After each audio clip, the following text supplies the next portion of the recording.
আসসালামু আলাইকুম, বিসমিল্লাহির রহমানির রহিম। আজ সবুর সম্পর্কে খুব সংক্ষিপ্ত একটা আলোচনা করব। সবুর কীভাবে করা যায় সেই সম্পর্কে আল্লাহ পাক রব্বুল আলামিন পাক কালামুল্লাহ কী বলেছেন সেই সম্বন্ধে একটু আলোচনা করা যাক। সূরা বাকারা আয়াত নম্বর 153। এই আয়াতে আল্লাহ পাক রব্বুল আলামিন বলেন, ইয়া আইয়ুহাল্লাযীনা আমানুস্তাঈনু বিসসাবরি ওয়াস সালাত, হে ঈমানদার বিশ্বাসীরা, তোমরা সবুর ধারণ করে সালাতের মাধ্যমে আমার কাছে সাহায্য চাও। তাহলে সালাত তো আমাদের প্রধান ইবাদত, আসে আল্লাহর কাছে সাহায্য চাইতে হলে সালাতের মাধ্যম দিয়েই করতে হবে। কিন্তু এই সবুরটা আগে বলেছে।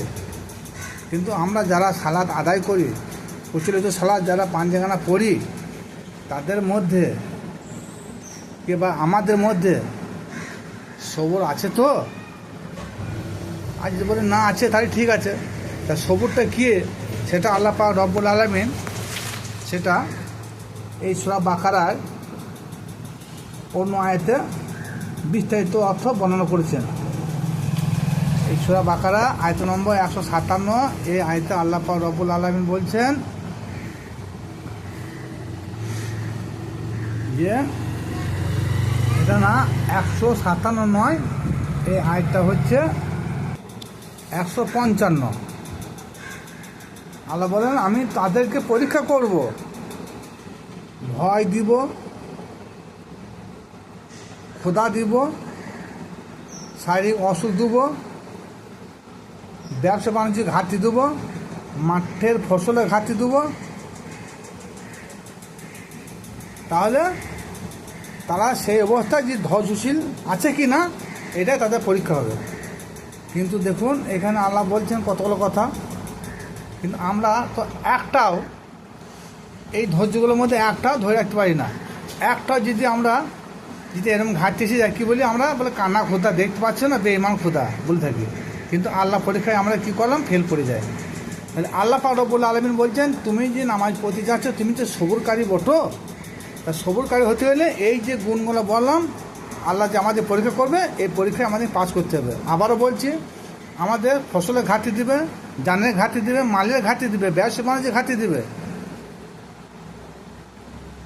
এইসব দিক থেকে আল্লাহ পাক রব্বুল আলামিন পরীক্ষা করবে যে তুমি সত্যিকারে সাবরিন বান্দা বটে কি না, সবুরকারী বটে কি না। আর যদি আমরা সবুরকারী হয় তাহলে নিশ্চয়ই আমরা এই সব মুসিবতগুলো আল্লাহ যে আমাদের পরীক্ষা করবেন, আমাদেরকে ধৈর্যশীল হয়ে আমাদের সহ্য করতে হবে। এরপরেও আরেকটা আল্লাহ পাক রব্বুল আলামিন বলেছেন, এই সূরা 56 নম্বর আয়াত, 156 নম্বর আয়াতে সূরা বাকারায় আল্লাহ পাক রব্বুল আলামিন বলেন, আল্লাযীনা ইযা আসাবাতুহুম মুসিবাতুন ক্বালু ইন্না লিল্লাহি ওয়া ইন্না ইলাইহি রাজিউন। বলছে তাদের উপর যখন মুসিবত আসে, যখন আল্লাহ পাক রব্বুল আলামিন বলছেন জমিন ও আসমানের থেকে তাদের উপর যখন মুসিবত আসবে, তখন তারা বলবে ক্বালু ইন্না লিল্লাহি ওয়া ইন্না ইলাইহি রাজিউন, যে তাই তো, তারা বলবে আমরা তো আল্লাহরই থেকে এসেছি, আবার আল্লাহর আদেশে আমরা একদিন ফিরে যাব।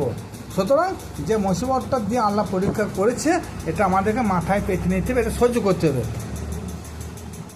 কিন্তু আমরা মৌখিকভাবে বলি যে না আমরা সাবেরিন বান্দা, আমরা সবুরকারী, কিন্তু এইসব বিষয়ে যে আল্লাহ পাক রব্বুল আলামিন আমাদেরকে পরীক্ষা করে, তা কী বলবে যে আমাদের কান্না খোদা দেখতে পাচ্ছেন না। হ্যাঁ, তাহলে আমরা আল্লাহ পরীক্ষায় আমরা হেরে গেলাম।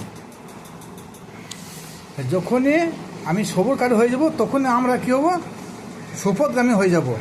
এর পক্ষে আল্লাহ পাক রব্বুল আলামিন কী বলেন, সূরা বাকারার 157 নম্বর আয়াত কী বলছে, উলাইকা আলাইহিম সালাওয়াতু মির রাব্বিহিম ওয়া রাহমাতুন ওয়া উলাইকা হুমুল মুহতাদুন।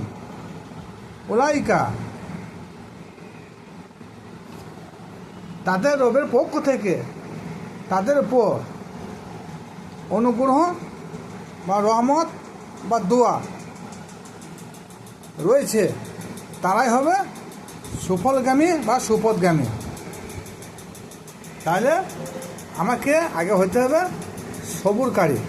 তা সবুরকারী যখন হয়ে যাব তখন আমাদের উপরে বা আপনাদের উপরে কী হবে, আল্লাহর অনুগ্রহ বা রহমত বর্ষণ হবে। তাহলে আমরা ওই জায়গায় পৌঁছাইতে পারি না। নামাজ কায়েম করতে হলে আমাদেরকে এই যে আল্লাহর দেওয়া যে মুসিবত, যে পরীক্ষা, এই মুসিবত থেকে পরীক্ষায় পাস করতে হবে। আল্লাহ যে পরীক্ষায় কতগুলো নমুনা দিয়েছে, এই পরীক্ষাগুলো আমাদেরকে মাথা পেতে আমাদের মেনে নিতে হবে। কিন্তু যদি আমরা মাথা পেতে নিতে না পারি, মৌখিকভাবে যদি বলে আল্লাহ তুমি বেঈমান, তুমি কানা খোদা, তুমি আমাকে দেখতে পাচ্ছ না, যত অসুখ যত মুসিবত আমাকে দিচ্ছ, আমার ছেলেকে দিচ্ছ, আমার ফ্যামিলিকে দিচ্ছ, তাহলে আবার তাকে ঘুরিয়ে পড়তে হবে, কিছুই লাভ হবে না। সুতরাং আর যতই আপনি সালাদ পড়েন, সালাতে লাভ হবে না। সালাদ পড়তে গেলে আপনাকে সবরকারী হতে হবে, কারণ এটা আমার মনের কথা নয়, এটা কোরআনের কথা, হাদিসের কথা আমি এখানে তুলে ধরি নাই। তাই সালাদ আমাদের শ্রেষ্ঠ ইবাদত। তো সালাদ শ্রেষ্ঠ ইবাদত পালন করতে হলে সবুরের মাধ্যমে করতে হবে। আর সবুর ধারণ করতে গেলে আল্লাহ পাক রব্বুল আলামিন যে আসমানে এবং জমিনে মুসিবত থেকে আমাদেরকে পরীক্ষায় পাস করতে হবে, এবং তারপরে আরও যে পরীক্ষা দিয়েছে সেগুলো থেকেও আমাদেরকে পরীক্ষায় পাস করতে হবে। এটাই হবে সাবেরেনের পথ। ভিডিও শুনে যদি ভালো লাগে শেয়ার ও লাইক করবেন এবং অন্যান্য ভাইদের পৌঁছে দেবেন। খুদা হাফেজ।